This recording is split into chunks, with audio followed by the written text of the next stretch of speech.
Hi everyone, this is Heather Lottinen from the Flourish Academy. This is episode 565. A really interesting question came up in the Flourish Academy membership recently about creating albums from another photographer's client and photos. But before I get into that, make sure you sign up for our upcoming free training, the 6 pillars necessary to build a solid foundation for your photography business. It's just in a few short weeks. I'll post the link below. If you can't attend, it's totally fine. Make sure you just register so that you can get the link for the replay, because the only people that get the replay are the people that are registered. Okay, so my friend Carrie posted inside of the membership and said that a bride had contacted her. I think it was a bride. Ooh, I could have that wrong. It could have been a family. Contacted her to put together an album from photos that they have from 14 years ago, and the photographer is no longer a photographer or isn't around.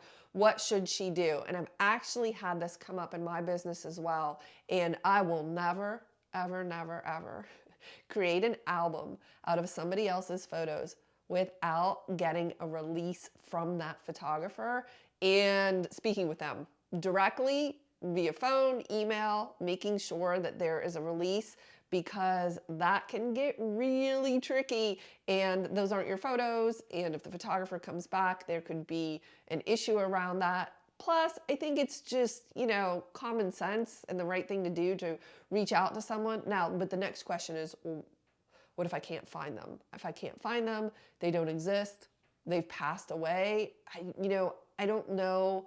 It's just courtesy to do everything you can to figure this out. If that were the case and I couldn't find the photographer, I would be extraordinarily hesitant to do anything with those. I don't know, you guys. I don't think I would do it. I would need a release from the photographer.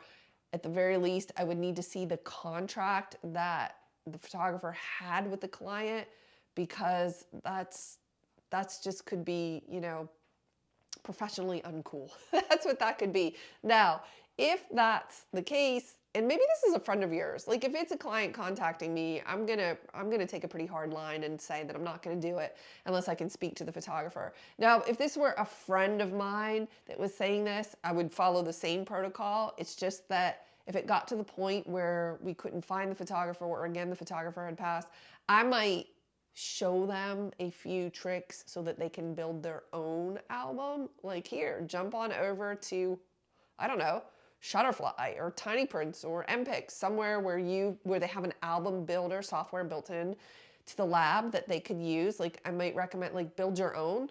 I'm not going to do it, and because again, professional courtesy. So I wonder, have you guys ever had this happen? Have you done it? Have you contacted the photographer?